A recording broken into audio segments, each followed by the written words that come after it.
10वीं के सारे टॉपिक कंप्लीट करने में। दोस्तों आज वो समय आ गया जब हम 10वीं के पहले टॉपिक्स को ले रहे हैं। ओके, तो यहाँ पर जितने भी क्वेश्चन होंगे सब 10वीं के बोर्ड एग्जाम को नजर में रखते हुए क्वेश्चन बनाए जाएंगे और यहाँ पर सारे क्वेश्चन आपको इंपॉर्टेंस क्वेश्चन मिलेंगे। और साथ ही मैं आपको बताने जा रहा हूं कि एक हमारा व्हाट्सएप ग्रुप बना हुआ है, जो ग्रुप यहाँ पास क्वेश्चन इसके अलावा जो क्वेश्चन होगा वो क्वेश्चन वहां पास आप डिस्कस कर सकते हो। और क्वेश्चन डिस्कशन के लिए आपको वहां पास बहुत सारे अच्छे अच्छे टीचर्स हैं जो यहाँ पास लिस्ट में दिखा रहे हैं, जिनका नाम, हाँ, ये आपका बहुत मदद करेंगे दोस्तों। और साथ ही ये जो ग्रुप है और जो हमारा चैनल है आपके लिए बोर्ड एग्जाम में बहुत सारा मदद करेगा और एग्जाम टाइम में आपके लिए बहुत सारा यूजफुल भी रहेगा दोस्तों। तो चलिए स्टार्ट करते हैं इसी के साथ हम अपना नया सिलेबस। तो चलिए आइए हम क्वेश्चन देखते हैं। यहाँ पास क्वेश्चन के थ्रू समझते हैं कि यूक्लिडी विभाजन प्रमेय का क्या है। और हम आपको बता दूं कि यहाँ पास लिखा है विभाजन, और विभाजन से ही आप समझ रहे हो कि विभाजित करना। तो चलो क्या है इसके पीछे की कहानी और किस कहानी पर ये बेसिस होगा यूक्लिडी विभाजन प्रमेय का, इसके बारे में आज हम लोग सीखेंगे। ओके, तो बहुत इंजॉय आने वाली है दोस्तों इस क्वेश्चन में। तो चलो फर्स्ट क्वेश्चन हमारा 10वीं का क्या क्वेश्चन, क्या कि 81,237 जिनका एचसीएफ ज्ञात करना है। चलो ठीक है, आसानी से इसका एचसीएफ ज्ञात करना है। तो सबसे पहले हमारे सामने ये दो अंक दिख रहे हैं, क्लियर, दो अंक दिख रहे हैं, इन दोनों में झगड़ा करा देते हैं। झगड़ा कराने का मतलब क्या है, हम नियम को ही फॉलो करते चलेंगे कि 81 में विभाजन का नियम बताया है तो विभाजन में ऐसे झगड़ा करा देते हैं इनके अंदर, क्लियर, अर्थात हम इनके विभाजन नियम द्वारा इनके बीच में झगड़ा करा देते हैं। चल तू इसको काट दे, इसको ये काटेगा दो टाइम में, कितना, 2 8 दूनी 16, 162, तीसरा में जाएगा एक अच्छी हो जाएगा, क्लियर। यहाँ पास कितना बचेगा 5 और 13 में से 6 6 7 8 9 10 11 12 13 7, क्लियर, और यहाँ पास कुछ नहीं बचेगा, क्लियर। तो ये 75 बचा यहाँ पास दोस्तों। ओके, अब देखो इसका हम लोग फैमिली बनाते हैं। इसका फैमिली बनाने का मतलब ये है कि जो 237 है ये 81 इंटू 2 प्लस 75 ऐसे में आएगा, क्लियर। हमारा ये फैमिली एक बना, क्या ये इसको हम एक फैमिली बोल सकते हैं। अब देखो इस फैमिली में क्या है कि ये लोग जब यहाँ पर झगड़ा किए तो एक फैमिली बने तो फैमिली में भी झगड़ा करेंगे, ये तो फैक्ट की बात है। तो चलो ठीक है, हम लोग यहाँ से इस फैमिली को इससे झगड़ा करा देते हैं। चलो ये जो फालतू निकला है ना, अब ये बोलेगा मुझे घर से बाहर निकाल दिए, अब वो घर के अंदर वाले लोगों से झगड़ा करेगा आगे अंदर झगड़ा करने के लिए। ओके, तो फिर क्या बोलेगा कि ये 75 जो बोलेगा भाई मुझे फिर झगड़ा करना है किसी 81 से। चलो ठीक है, फिर झगड़ा करा देते हैं। फिर झगड़ा कराएंगे तो क्या होगा, यहाँ पास 75 और यहाँ पास 11 में से 5 5 6 7 8 9 10 11 6 और यहाँ पास क्या हो जाएगा कैंसर, कुछ नहीं बचेगा। अब देखो दोस्तों फिर इसका एक फैमिली बनाते हैं। तो ये 81 बीच वाला रहेगा, इसका इसमें इंटू 75 गुणे 1 प्लस 6, मतलब करने का मतलब ये वो रूल लगता है भाज्य इक्वल टू भाज्य गुणे भागफल प्लस शेषफल वाला रूल से। मतलब अगर 81 लानी है तो इसको यहाँ पास गुणा करो और यहाँ पास जोड़ दो, ये वाला रूल्स फॉलो होती है। अब ये क्या हुआ, ये भी एक फैमिली बना। फिर देखो ये घर से बाहर निकल रहा है, जब ये घर से बाहर निकल रहा है तो ये भी बोलेगा नहीं मुझे घर के अंदर वाले से झगड़ा करनी है। आगे फिर यहाँ पास इससे झगड़ा कर लेगा और झगड़ा करेगा तो क्या बोलेगा, आजा 6 से फिर 75 में भाग दे दो, क्लियर। तो 36 दूनी 12 टाइम में जाएगा, हाँ 12 6 72 और यहाँ पास कितना बचेगा दोस्तों 2 3 बचेगा, क्लियर, सॉरी 3 बचेगा। अब यहाँ पास क्या बचा 3। अब हम लोग इसका भी एक फैमिली बनाएंगे तो इसका फैमिली क्या बनेगा हमारा 75, सॉरी इसका मैं एक ऊपर लिख देता हूँ अच्छी तरीके से सुटेबल लिखने के लिए। ओके, अब इसका हम लोग फैमिली बनाएंगे तो इसका फैमिली हमारा बनेगा, देखो इसका क्या फैमिली हमारा बनेगा, इसका फैमिली बनेगा कि 75 इक्वल टू 12 गुणे 6 प्लस 3 ऐसे फैमिली बना। अब देखो अब फिर करेगा, इसको बाहर निकाल दिए हम लोग और ये फिर आएगा इसके पास झगड़ा करने। मतलब सिंपली बात कर रहे हैं, अगर इसका हम लोग जो भी निकालेंगे भाग पर लेंगे तो 75 से इसमें भाग देना पड़ेगा, फिर एक फैमिली बना, फिर 6 से 75 में भाग देना पड़ेगा, फिर एक फैमिली बना, फिर ये बाहर जो निकला वो हमेशा अंदर वाले से झगड़ा करता रहेगा, क्लियर। तो चलो 3 से झगड़ा करा देते हैं 12 का, तो 12 3 से कितना 3 चौको 12, ये कैंसल। अब हम लोग इसको क्या लिखेंगे 12 is equal to 3 into 4 plus 0। अब झगड़ा करने वाला कोई नहीं बचा, तो क्या भाई तूने तो कमाल कर दिया, झगड़ा में सबको परास्त कर दिया, अर्थात ये झगड़ा में सबको परास्त कर दिया, कोई तो दुश्मनी लेने वाला यहाँ पास नहीं बचा, तो इसका आंसर कितना हो जाएगा 3। तो हम सिंपल बोल सकते हैं कि 81 और 237 का जो HCF है वो 3 है। क्लियर? ऐसे हम लोग बोल सकते हैं। क्यों? क्योंकि HCF का मतलब होता है सबसे हाईएस्ट कॉमन मल्टीफैक्टर, तो हाईएस्ट कॉमन फैक्टर तो सबसे महत्तम ज्ञात करना है, तो यही एकदम महत्तम है जो सबको परास्त करते हुए बचा।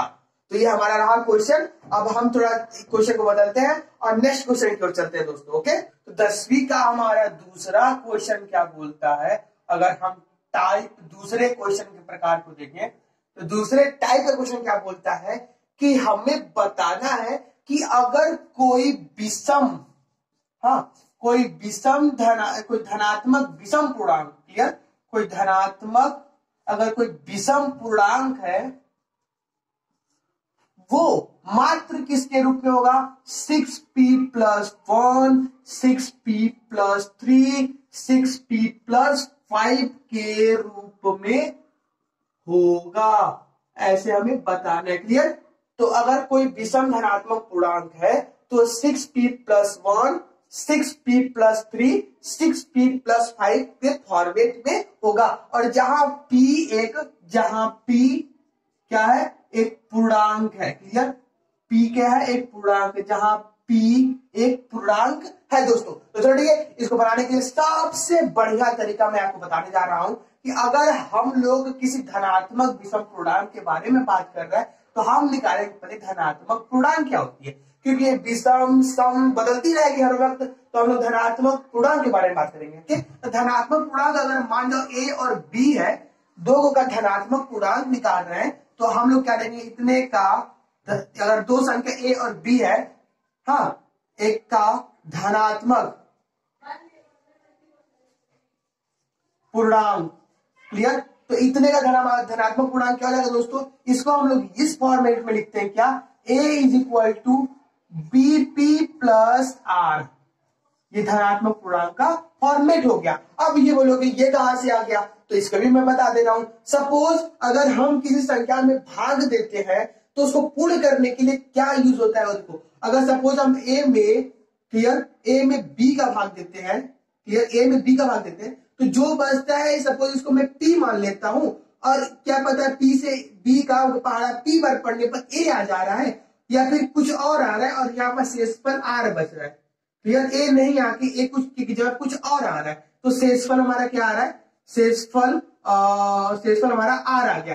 तब इसको हम लोग किस फॉर्मेट में लिखते हैं, इसको हम लोग इस फॉर्मेट में लिखते हैं a = bp+r। क्लियर? तो सेम कंडीशन ये है, तो यहां पास हम लोग इसी को ही फॉलो करेंगे। क्लियर? अब देखो यहां पास अब हमें इस फॉर्मेट में चेंज करना है, हमें सिद्ध करना है, तो हम a लिख देंगे कि जो a होगा ना, a एक धनात्मक विषम पूर्णांक है, लिख दो यहां पास, a एक धनात्मक विषम पूर्णांक है।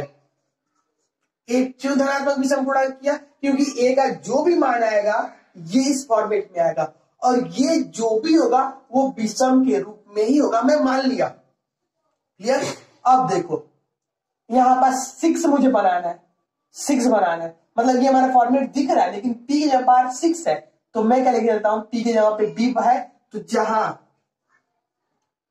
b = 6 लेने पर, b बराबर मैं 6 ले लिया दोस्तों, बात वहीं पास खत्म हो गई। अब सेकेंड काम स्टार्ट करते हैं। चलो ठीक है, r एक पूर्णांक है, लिखते हैं r एक पूर्णांक है। क्लियर? हम लोग ये मान लिए r क्या है, एक पूर्णांक है, p एक पूर्ण संख्या या पूर्णांक है ये भी। चलो अब हम लोग ये बोलेंगे r के विभिन्न मान, क्लियर, और लेने पर r के कितने विभिन्न मान ले सकते हैं, r के हम क्या लिख सकते हैं, r = 1, r = 2, r = 3, r = 4, r = 5, r = 6, r = 7, जितना भी मैं उतना भी आप मान ले लो। क्लियर? ये फॉर्मेट कंप्लीट। अब हम लोग क्या देख रहे हैं यहाँ पर कि जब r के एक मान है, आर के दो मान है, तो इस फॉर्मेट को यहां पास अप्लाई करेंगे। क्या लिख देंगे यहां पास, इस फॉर्मेट को यहां पास लिखेंगे, तब ए इज इक्वल टू, यहां लिख सकते हैं इसको, A is equal to BP plus R. जब आर की एक मान हो तब उस कंडीशन में इसको सॉल्व करेंगे तो क्या आएगा, ए इज इक्वल टू, ऐसे बना लो, ए इज इक्वल टू बी की जगह कितना है 6 है, पी प्लस आर का वैल्यू कितना है, आर का वैल्यू यहाँ पास 1 है दोस्तों। हम लोग 0 से भी स्टार्ट कर सकते हैं, 0 1 2 3 4 5 6, क्लियर। हम लोग आर का वैल्यू कितना ले सकते हैं, 0 से स्टार्ट कर सकते हैं। अब देखो यहाँ पास क्या हो जाएगा, 0 फटाक हो गया। फिर सेकंड देखते हैं, ए इज इक्वल टू, मतलब चलो मैं डायरेक्ट आंसर लिखते जाता हूँ, क्लियर, आंसर लिखते जाता हूँ। अब यहाँ पास क्या हो जाएगा, ए इक्वल टू 6p प्लस 1, फिर यहाँ क्या हो जाएगा, A is equal to 6p plus 2, क्योंकि आर इज इक्वल टू कितना है 2 है। फिर क्या लिखेंगे, A is equal to 6p plus 3, A is equal to 6p plus 4, A is equal to 6p plus 5, A is equal to 6p plus 6। ऐसे format में हम लोग एक कंडीशन यहाँ पास अप्लाई कर देंगे, क्या, आर के बेसिस पे, आर के सारे मान रखने पर। एक कंडीशन क्या लिखेंगे यहाँ पास, एक कंडीशन आप लोग लिख देना कि जो b इज इक्वल टू, क्या लिखो, b इज इक्वल टू इतना, तथा आर को कहां से कहां तक लेंगे वो लिखेंगे। तो आर को सपोज मैं ले रहा हूं कहां से कहां तक, आर जो है, आर को मैं 0 के बराबर लिया हूं, वो 0 से बड़ा भी लिया हूं, ओके। और फिर इसको मैं कहां से कहां तक, किसके बराबर लिया हूं, कहां तक, 6 तक लिया हूं। हमारे बुक में 5 तक है तो हम 5 तक ही अप्लाई करेंगे, क्लियर। तो मैं कितना तक लिया हूं, 5 से अधिक नहीं चाहूंगा क्योंकि हमारा 5 लिमिट दिया है। तो ये हमारा फॉर्मेट हो गया, क्लियर। इस तरीके से हम लोग निकालेंगे।